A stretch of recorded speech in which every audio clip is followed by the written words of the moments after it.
There is a sentence in Genesis that almost nobody quotes, and it is God speaking about human beings. Look at this. They are one people with one language, and this is only the beginning of what they will do. Nothing they propose to do will now be impossible for them. Nothing will be impossible for them. That is not a warning about a tower. That is an assessment of a species. And the response to it was not applause.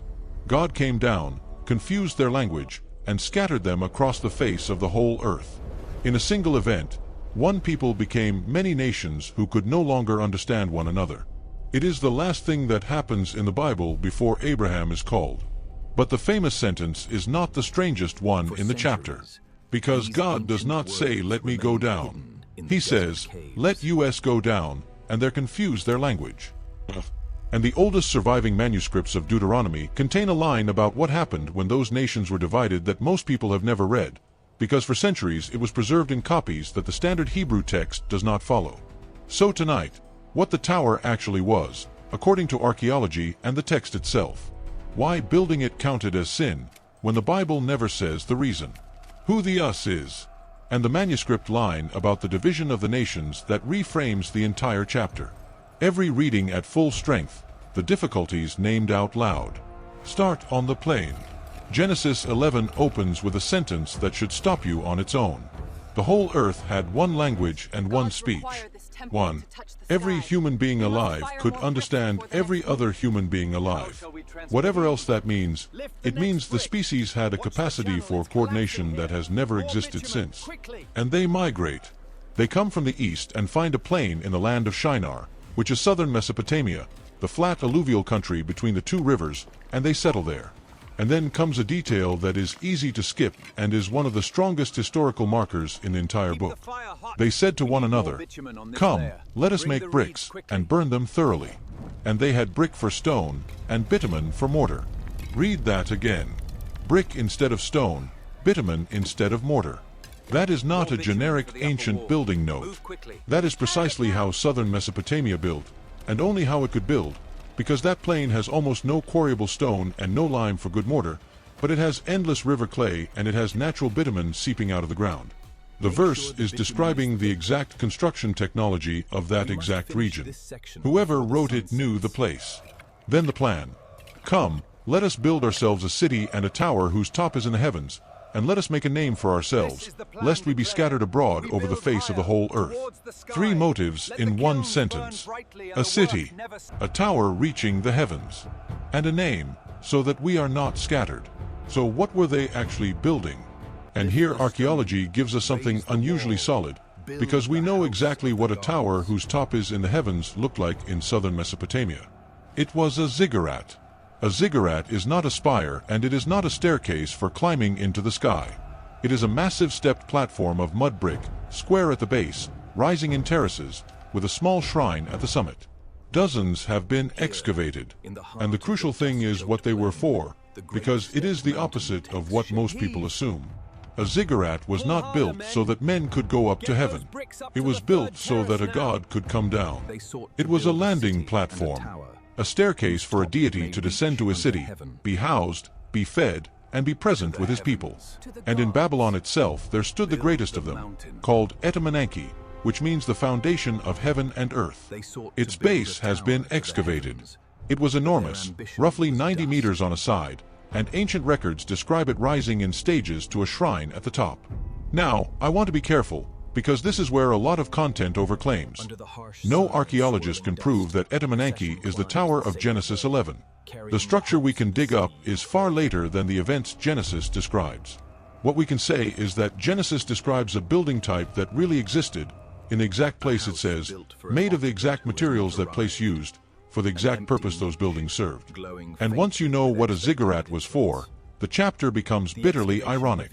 They built a place for a god to come down. And God came down, just not in the way they were hoping. Which raises the question the chapter refuses to answer directly. What exactly was the sin? Genesis never says. It records what they said, and it records what God did, and it leaves the reasoning for the reader. So there are 3 serious answers, and they are not mutually exclusive. The first is pride. Let us make a name for ourselves. In the ancient world, making a name meant permanence, reputation, a monument that outlives you. And the text sets it up deliberately, because 2 chapters later God will say to one man, "I will make your name great." The thing they tried to build for themselves is the exact thing God gives away as a gift. Hold that, because we come back to it at the end. The second answer is disobedience, and it is more concrete than the first. Go back 2 chapters. After the flood, God blesses Noah and his sons and tells them, "Be fruitful and multiply and fill the earth. Fill it. Spread out." And what do the builders say? "Let us build a city and a tower, lest we be scattered over the face of the whole earth." That is not merely pride. That is a direct refusal of the one instruction humanity had been given. They are consolidating precisely where they were told to disperse. And God's response is to enforce the command they refused. He scatters them. The third answer is worship. If the tower is a ziggurat, then the project is not simply an engineering feat, it is a cult center, a temple complex, built to house a deity and bind a people to it. On that reading, the sin is the founding of a rival worship system at the very beginning of the post-flood world, and the city's name will echo through the rest of the Bible as the symbol of exactly that. The text gives you all 3 ingredients and does not tell you which is decisive. And that restraint is deliberate, because the chapter is far more interested in what God says next. "And the Lord came down to see the city and the tower which the sons of men had built. And the Lord said, Behold, they are one people and they all have one language. And this is only the beginning of what they will do. Now nothing that they propose to do will be impossible for them. Come, let us go down, and there confuse their language, that they may not understand one another's speech. Let us go down." Plural. And this is not the first time. In Genesis 1, "Let us make man in our image." In Isaiah 6, "Whom shall I send, and who will go for us?" 4 times in the Hebrew Bible, God speaks of himself in the plural at a moment of decision, and this is one of them. There are 2 serious readings, and you should hear both. The first is that it is a plural of majesty or a plural of deliberation, a rhetorical form in which a sovereign speaks of himself in the plural. That is a real feature of language, and it has been the standard explanation in a great deal of Jewish and Christian interpretation. The second reading is the one that runs through everything this channel has investigated. God is addressing a council, not equals, not other gods in any competing sense, a court of created beings who stand in his presence and are addressed when decisions are announced. The Bible shows us that room repeatedly. The sons of God presenting themselves in Job, the assembly around the throne in Kings where a spirit steps forward, the watchers of Daniel for who announce a decree. On this reading, "Let us go down" is heaven's judicial language, spoken to the assembly before an action is carried out. Both readings are defensible. But the second one matters enormously for what comes next, because there is a passage elsewhere in the Bible that describes this exact moment, the division of the nations at Babel, and tells us how the nations were apportioned. And it is one of the most textually interesting verses in the entire Old Testament. Deuteronomy 32, the Song of Moses. It reaches back to this event. When the Most High gave the nations their inheritance, when he divided mankind, he fixed the borders of the peoples according to the number of, and here the manuscripts do not agree. The standard Hebrew text, the Masoretic text, which is the basis of most English Bibles, reads, according to the number of the sons of Israel. But the Greek Septuagint, translated from Hebrew manuscripts centuries before Christ, reads, according to the number of the angels of God. And then, in 1947 and the years that followed, fragments of Deuteronomy came out of the caves above the Dead Sea, older than any Hebrew manuscript previously known. And that fragment reads, according to the number of the sons of God. So we have 2 competing readings, and it is worth stating plainly which way the evidence leans, and also stating plainly what remains uncertain. Many textual scholars regard the Sons of God reading as the older one, on the grounds that it explains how the other arose. A later scribe encountering a difficult phrase about the Sons of God dividing the nations might reasonably clarify it to Sons of Israel, whereas the reverse change is much harder to explain. But this is a scholarly judgment, not a proof, and careful people defend the traditional reading. And notice what is not true here, because I have seen this claimed and it is simply false. This is not a suppressed verse. The English Standard Version prints Sons of God in the text. The New Revised Standard prints gods. Several major modern translations either print it or footnote it. Nobody is hiding anything. What happened is an ordinary, documented, centuries-old difference between manuscript traditions, and translations have to choose. But now read what the passage says on that reading, because it is startling. When the Most High divided mankind and fixed the borders of the peoples, He did it according to the number of the sons of God. And then the very next line, but the Lord's portion is His people, Jacob His allotted inheritance. That is a division into portions. The nations, scattered at Babel, are apportioned. And one nation is kept back, taken as the Lord's own share. Which means that on this reading, Genesis 11 and Genesis 12 are not two separate stories. They are one movement. The nations are divided and given out at Babel, and then, immediately, God calls one man out of that very region to begin a people He keeps for Himself. And if that reading is right, it explains something that otherwise sits in the Bible with no context. In the book of Daniel, an angelic messenger tells Daniel he was delayed 21 days because the prince of the kingdom of Persia withstood him, and that when he leaves, the prince of Greece will come. Princes over nations. Not human kings, because human kings do not detain angels. Powers attached to territories, exactly as a division of the nations would produce. And it explains the strangest psalm in the Psalter, where God stands in the divine council and pronounces sentence on beings He calls gods and sons of the Most High for judging unjustly and showing partiality to the wicked, and tells them that they will die like men. And then the psalm's final line, which reads completely differently once you know about the division. Arise, O God, judge the earth, for you shall inherit all the nations. All of them. Take back what was apportioned. I want to be careful about how far to push this, because it is a framework built by connecting passages, not a doctrine stated in one place. But those passages exist, they use consistent language, and the framework is not modern invention. It is how a great many ancient Jewish readers understood these texts. And now the part that makes this chapter more than an ancient disaster story, because the Bible does something with Babel that it does with almost nothing else. It undoes it on purpose and tells you it is doing it. Acts chapter 2. Jerusalem at a festival, with Jews gathered from every nation under heaven. A sound like a rushing wind, and something like tongues of fire resting on each of them. And then this, every man heard them speaking in his own language. And the crowd's astonishment is recorded as a list of nations, one after another, exactly like a table of peoples. Look at what is being reversed and how precisely. At Babel, God came down and confused speech so that they could not understand one another, and they were scattered. At Pentecost, God came down and clarified speech so that everyone understood, and they were gathered. Babel is a descent that divides. Pentecost is a descent that unites.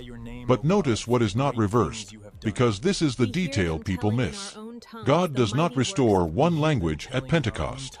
He does not erase the nations. Every man hears in his own tongue. The diversity created at Babel is not undone, it is redeemed. And that is exactly where Revelation leaves it, with a multitude that no one could number, from every nation and tribe and people and language, standing before the throne.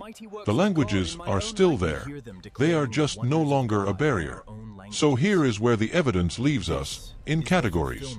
On what the tower was, archaeology gives a confident answer. A ziggurat, a stepped mud brick temple platform built so that a god could descend in the exact region of the exact materials that Genesis names. What archaeology cannot do is identify a specific excavated structure as this specific tower. On why it was sin, the text gives 3 ingredients and names none as decisive. Pride in making a name, disobedience to the command to fill the earth, and the founding of a rival cult. The strongest textual case is the second, because the builder's own stated motive is a direct contradiction of the only instruction humanity had received. On Let Us Go Down, both the plural of majesty and the divine council reading are defensible, and the passage alone does not settle it. And on the division of the nations, the manuscript evidence is real and documented. The Sons of God reading has strong claim to being older, and it is printed in major modern Bibles rather than hidden.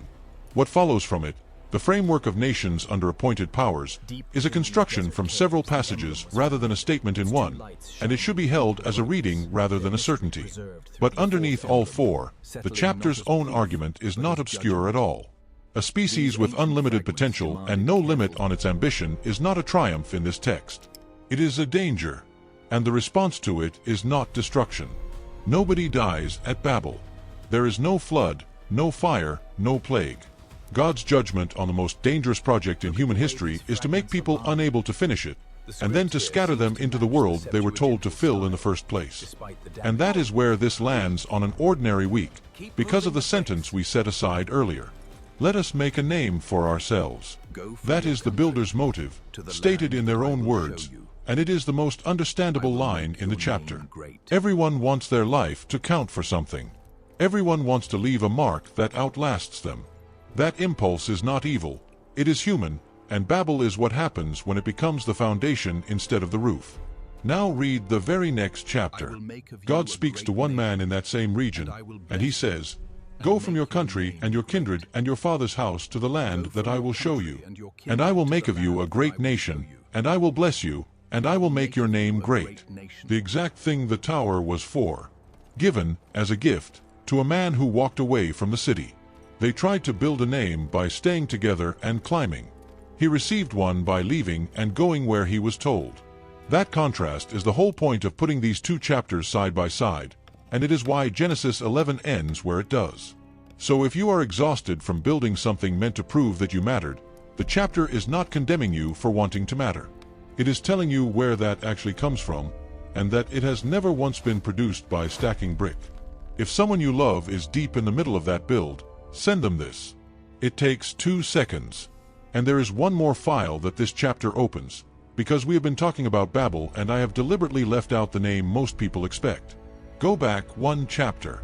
Genesis 10 gives us a man described in language used of nobody else in the Bible. He began to be a mighty one on the earth. He was a mighty hunter before the Lord. And then, the beginning of his kingdom was Babel, in the land of Shinar. The first kingdom on earth, and it starts at Babel. And from that land he goes out and builds Nineveh as well, which means one man is credited with founding both of the great empire cities that will torment Israel for the next 1,000 years. His name is Nimrod. And here is what makes his file interesting. The Bible says remarkably little about him, and the ancient world said an enormous amount. Josephus describes him as the tyrant who turned the people against God and led the Tower Project. Rabbinic tradition makes him the king who threw Abraham into a furnace. Later legends made him far stranger than that. But Genesis itself never says he built the tower, and never calls him wicked. So who was Nimrod really? What does the Bible actually say versus what tradition added? And why does the phrase mighty hunter before the Lord carry a double edge in Hebrew that most translations cannot show? That is the next file. Follow the channel and turn on notifications. And before you go, tell me which part of tonight landed hardest. The ziggurat built so a god could come down, the refusal to fill the earth, the manuscript line about the sons of God, or the name they tried to build being handed to a man who left. I read every comment.